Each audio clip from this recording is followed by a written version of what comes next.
and welcome to the Confident Cats video on getting your cat into a crate in an emergency. My name's Becky. I've got with me here Seamus and Loki, who are my two foster Vokra boys who are up for adoption, and they are super awesome. I really highly recommend only using this video for emergency situations when you need to get your cat into a crate quickly. And I really recommend watching my crate training video for getting your cat used to going into their crate and getting them comfortable with being in their crate, so that this doesn't have to be a stressful situation for them. The methods that I'm going to show you today are going to be the least stressful way to get your cat into the crate as quickly as possible. But it's not going to be something that your cat enjoys. It's not going to be something that makes them want to come back and get into their crate and feel really secure and happy about going into their crate. So really go away and watch the crate training video if you're just looking for a way to get your cat into its crate to go to regular vet visits and things like that. So the first thing that you want to do is have your crate out, like I say in the crate training video, and have a towel or blanket or something in there that they smells of them and they feel comfortable with. The next thing that you want to do is to get your crate and turn it upright. So right now I'm using one of the front loading crates. There are also the crates that have the top loading door. I much prefer the front loading crates because I find that they're more secure. If you have one of the top loading crates, great. Do exactly the same thing as what I'm going to show, but keep your crate flat and have the door lid, the top door opened and this front door closed and secure. So we're going to tip this up and have it against the wall. Again, with your top loading crate, you want to have it against the wall. Preferably what you'd want to do is, if your cat is difficult to get into a crate, you want to have a crate that's quite big so it's easy to get them in, so that this front door is pretty big so you've got space to maneuver to get them into. I really recommend wearing a long sleeve top for this. With my boys, I know them and I know that they don't want to hurt me and how they're roughly going to react to going into their crate in this way.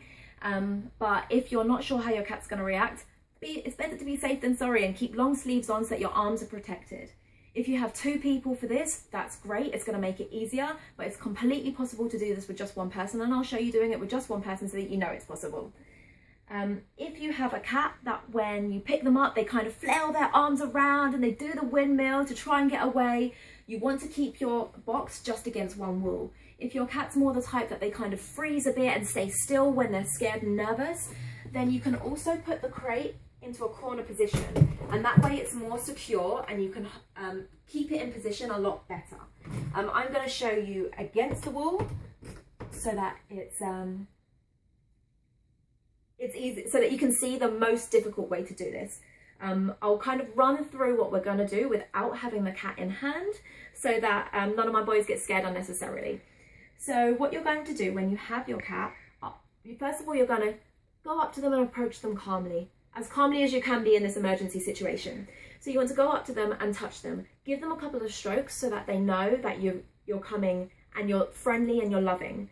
Then what you want to do is get your hand onto the back of their neck, around here, just above the shoulder blades where they have that loose section of skin, and you're going to scruff them. So that means putting your hand tightly around that loose piece of skin and holding it as securely as you can without hurting them.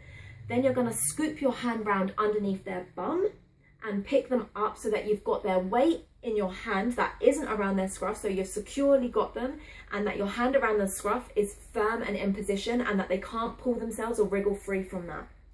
Then what you're going to do is walk over to your crate, push against the crate with your leg so that it's firmly pressed against the wall so that there's no wriggle space. And this is really going to be important when you go to getting your cat in, because most cats, as soon as they realize that they're going to be put into the crate and down into this hole, they really start to get scared, understandably, and they'll start to move around.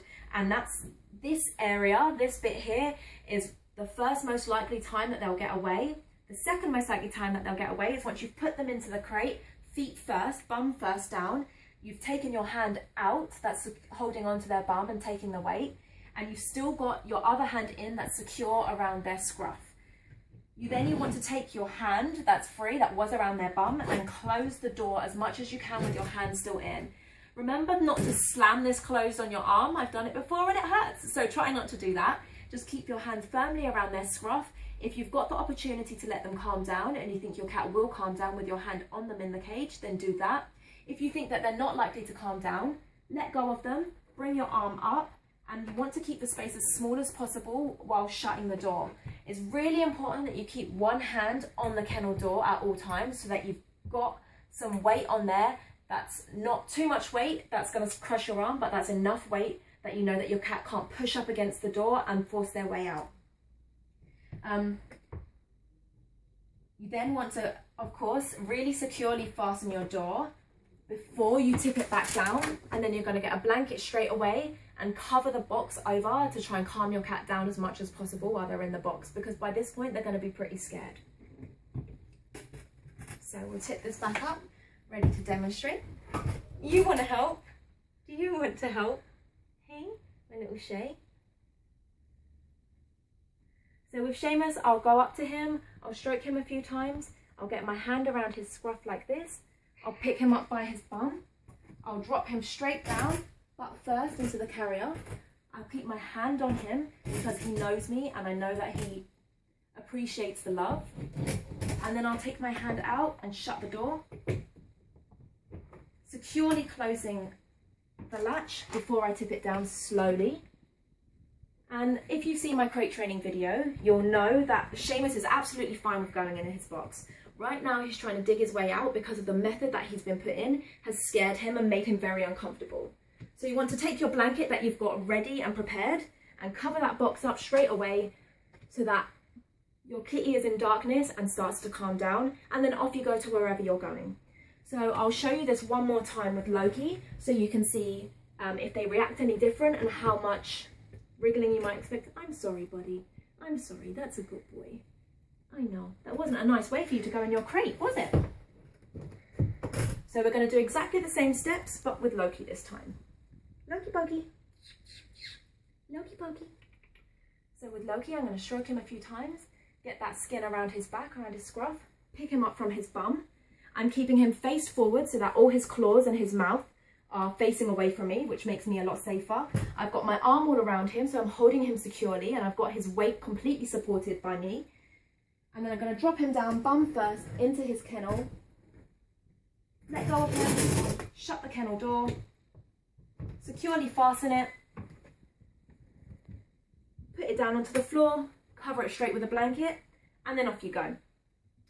Things that are important to remember during this is that if you don't have a good hold of the scruff of your cat, then they can easily pull themselves out and slip away, and you're very likely to get bitten or scratched.